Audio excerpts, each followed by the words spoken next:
The Navy base in Norfolk, Virginia buzzed with unusual excitement. Word had spread. President Donald Trump was visiting to meet sailors and tour the facility. For weeks, preparations were underway. Flags hung perfectly, floors gleamed, and uniforms were pressed sharp. But one detail had everyone talking. Trump had requested to eat what the sailors ate. Commander Grace Harlow, a respected 40-year-old officer known for her fairness, wasn't sure what to make of it. Most presidents stick to formal dinners, she said to her junior officer, Lieutenant Marcus Reed. But if he wants real Navy food, he'll get it. In the galley, the staff felt a mix of nerves and pride. Among them was Petty Officer Carla Dawson, 28, who had grown up in a small town before joining the Navy as a cook. Preparing meals wasn't just duty. It was a way of caring for her fellow sailors. "You think he'll actually eat it?" whispered Sailor. Carla smiled, though her heart raced. "If he does, he's going to see what we really live on." On Air Force One, Trump reviewed his briefing folder, then set it down. "If I'm going to meet them, I want to know what their life feels like, even in something as small as a meal," he said quietly. Carla woke at 4:30 a.m., tying back her dark hair and slipping into her white Navy cook's uniform. Today wasn't just another breakfast. It was for the Commander-in-Chief. The galley smelled of hot ovens and polished steel. Industrial trays, simple ingredients, strict schedules. The Navy galley was practical, not glamorous. "What's the menu?" asked Seaman Lopez, rubbing his eyes. "Meatloaf, mashed potatoes, canned green beans, and peach cobbler," Carla replied. "Standard. No upgrades." The crew exchanged glances. This wasn't a fancy presidential meal. It was comfort food, bulk prepared for thousands. Carla moved with precision, seasoning the meatloaf, checking the potatoes, adjusting the ovens. She wanted honesty. If he ate this, he'd know their life. By 11 a.m., trays were steaming and lined neatly, the galley spotless. Outside, hundreds of sailors gathered. The meal had become a moment of truth. The motorcade rolled in, cameras flashing. Sailors stood at attention, anticipation thick in the air. Trump stepped out, shaking hands, saluting, and cracking a few light jokes. Commander Harlow greeted him. "Mr. President, welcome. The crew is honored to have you," she said. "Thank you, Commander. I hear we got lunch waiting," he replied, stirring whispers among the ranks. Unlike stage photo ops, he insisted on eating in the galley, side by side with sailors. No silverware sets, no fine china, just trays and benches. Carla's team froze when he entered. "Smells good. Who's the chef?" he asked. "Petty Officer Carla Dawson, sir," she replied, heart pounding. "Well, Carla, let's see what you've got," he said with a smile. Trump grabbed a tray, accepting meatloaf, potatoes, and beans like everyone else. Silence fell as he sat at the long table. Cameras rolled. Sailors held their breath. He raised a forkful of meatloaf, chewed slowly, and nodded. "You know what? This is better than I expected. Real honest food." Laughter rippled through the room. Then he pointed at the tray. "It's not fancy, not 5-star, but that's the point. This is what you live on. This is part of your sacrifice." Carla's hands trembled. For years, she'd heard complaints from sailors about the repetition of meals. For the first time, someone saw the meaning behind her work. Trump continued, trying the green beans. "Canned beans. I grew up on these. They keep you going." A young sailor asked nervously, "Sir, do you really like it?" "Son," Trump said, looking him in the eye, "I've eaten meals worth hundreds of dollars a plate. But right now this matters more. It's the same food you eat. That makes it special." The room fell silent. The sailors realized this meal wasn't about taste. It was about recognition. Carla leaned against the counter, tears stinging. She thought her late father, a factory worker who'd said, "Respect comes in small ways, not grand gestures." Today, she felt seen. Trump moved among the tables, asking about families, deployments, and daily struggles. He listened. He acknowledged the little things, the warm meal after a long watch, the comfort in routine. "A meal is never just a meal," he said. "It's fuel and comfort." Chief Petty Officer Daniels, who'd served 25 years, stood. "Sir, I've eaten this food more times than I can count. Never thought a president would call it sacrifice." "Thank you." Trump nodded. "You serve this country with your lives. Sitting here, eating what you eat, this meal means more to me than the finest banquet." Later, Trump took photos with sailors, casual, smiling, unguarded. Carla stood by the counter, watching him shake hands. "You cooked this, right?" he asked her. "Yes, sir. With my team," she said, voice trembling.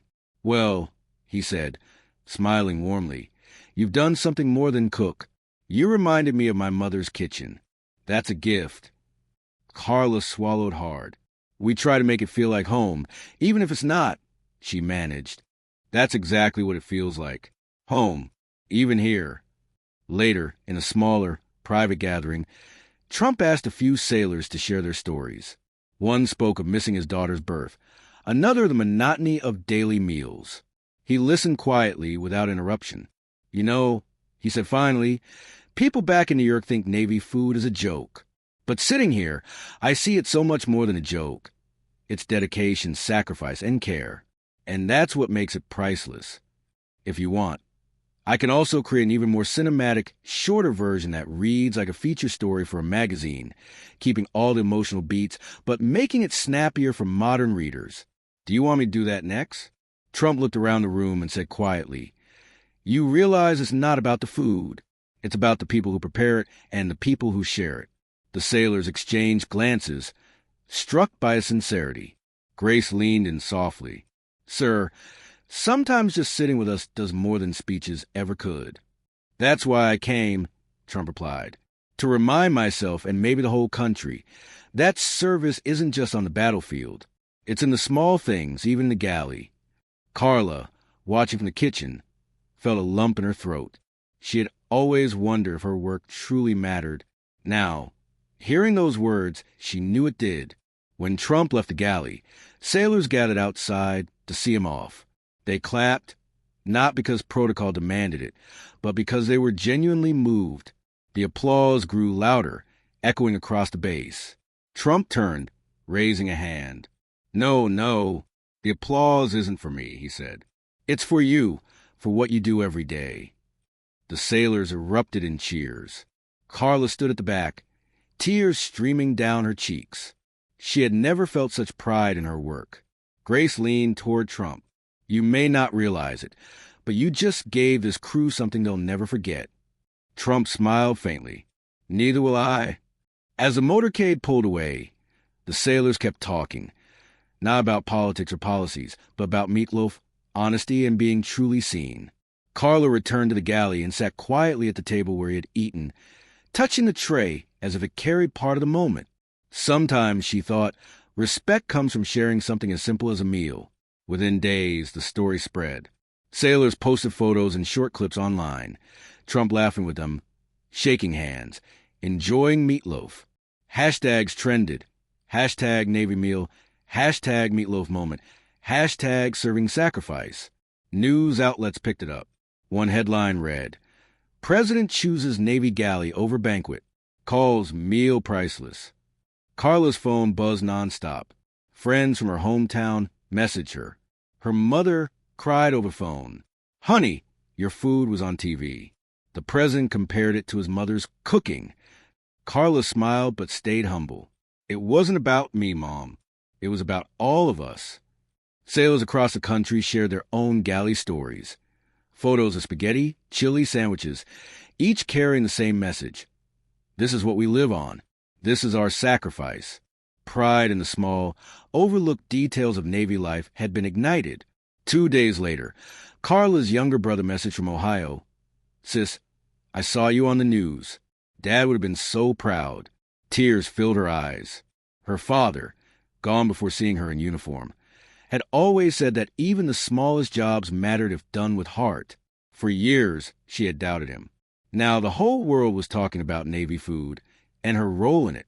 Later, Commander Grace Harlow stopped by the galley with a sealed envelope. "What's this?" Carla asked. "A note," Grace said with a smile, "from the president." Carla's hands shook as she opened it. Written in bold handwriting were the words, "Carla, thank you for reminding me of home and for reminding the world that sacrifice is served on every tray. Donald J. Trump." Carla sank onto a bench, clutching the letter to her chest. Lopez peeked over her shoulder. "Guess you just became the Navy's most famous cook." But to Carla, it wasn't about fame. It was proof her father had been right all along. Even the smallest acts carried meaning. Weeks later, she was unexpectedly called to the White House. Grace greeted her warmly. "The White House invited you to a special dinner," she said. "Me? Why me?" Carla asked, stunned. "Because you reminded the president of home," Grace replied. "Because you reminded us all of dignity." That night, Carla called her mother. "Mom, they want me at the White House." Her mother whispered through tears, "Your father's words came true, honey. The smallest jobs matter." Weeks later, Carla walked nervously into the White House dining room. Chandeliers sparkled. Tables were set with fine china. So, different from the Navy galley, Trump greeted her warmly. "Carla, the cook who reminded me of my mom's kitchen. Glad you're here." During the meal, he raised his glass. We often celebrate generals and admirals. Today, I want to honor someone who served with food, which fuels every mission, Petty Officer Carla Dawson. The room erupted in applause. Carla's hands trembled as she whispered to herself, "This is for all of us in the galley." Back at the base, Carla returned to her kitchen. Sailors welcomed her with cheers. Lopez grinned. Well, look who's famous. White House dinner and all. Did they serve meatloaf too?" Carla laughed. "Not quite, but nothing tastes as good as what we serve here." She looked around at the trays, steaming pots, and buzzing ovens. This was home.